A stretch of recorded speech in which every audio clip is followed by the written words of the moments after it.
Prezadas irmãs, louvado seja nosso Senhor Jesus Cristo, para sempre seja louvado em nossa Mãe Maria Santíssima. Hoje, dia de São Pio de Pietrelcina, aquele santo que se dedicou sobretudo à celebração da Santa Missa, ao atendimento das almas no confessionário e ao alívio dos doentes. Hoje, o dia em que celebramos o único sacerdote que foi agraciado com os estigmas, com as chagas de Cristo nas mãos, nos pés e no peito, hoje a liturgia nos oferece como primeira leitura um trecho do livro do Eclesiastes, em que se diz que há um tempo de fazer uma coisa e um tempo de desfazer a mesma coisa que foi feita. Esse fazer e desfazer, nascer e morrer, plantar e arrancar, destruir e construir, chorar e rir, dá a entender de que tudo é cíclico e que nada caminha em direção a um fim. Isso dá monotonia.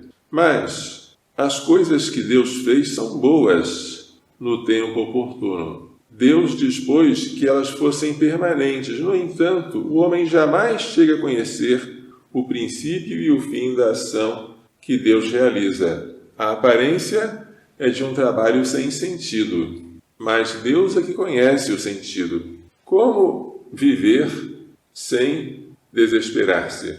O justo vive da fé. Quando cosemos um tecido que daqui a pouco será descosturado, quando lavamos um prato que daqui a pouco se tornará sujo novamente, o que nos impede de desanimar é saber que cada coisa que fazemos em estado de graça tem valor de eternidade. São Pio dedicou a sua vida àquilo que permanece. O que é a Santa Missa? É o sacrifício de Jesus incruento, oferecido sobre os nossos altares, debaixo da aparência do pão e do vinho, em memória do sacrifício da cruz. A Santa Missa torna presente em todo o tempo o que Jesus fez uma vez por todas no Calvário. Celebrar a Santa Missa ou participar dela é um modo de trazer a eternidade para o tempo e é um modo de nós entrarmos na eternidade.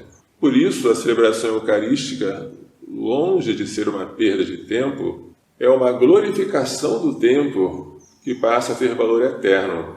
Havia uma santa que dizia: o tempo em que passo diante do Santíssimo Sacramento é o tempo mais bem aproveitado da minha vida. No Evangelho, Nosso Senhor, depois de ter rezado, pergunta aos discípulos o que as pessoas pensam dele.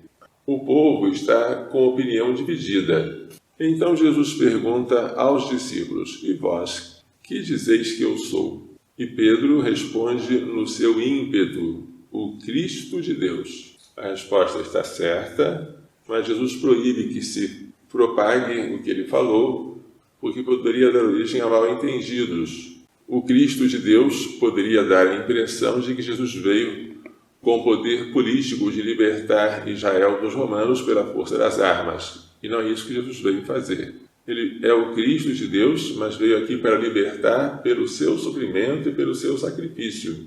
Por isso ele acrescenta: o Filho do Homem deve sofrer muito, deve ser rejeitado, deve ser morto e ressuscitar ao terceiro dia. Pedro entendeu que Jesus era o Cristo de Deus, só não entendeu o alcance de suas palavras. Este Cristo tem que ser sofredor, tem que ser vítima de expiação pelos nossos pecados. E isso é tudo.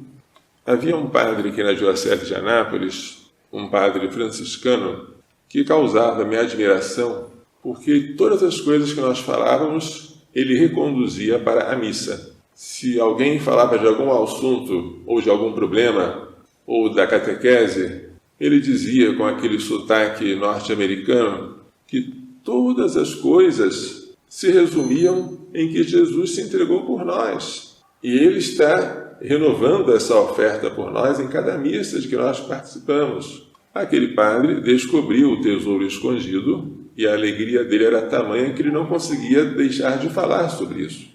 Padre Pio também descobriu este tesouro. Foi agraciado pelas chagas de Cristo, que nas suas mãos jorravam sangue, de maneira permanente, contínua. E assim, ele se associou à paixão do Senhor. Saber que o sofrimento dói, mas que ele tem valor eterno, saber que as dores são insignificantes, por maiores que sejam, em comparação com a glória que nos está reservada, é uma causa de grande alegria. Vamos pedir a Maria Santíssima, ao seu castíssimo esposo São José e a São Pio, que nós hoje celebramos, que nos façam entender e pôr em prática as lições desta liturgia.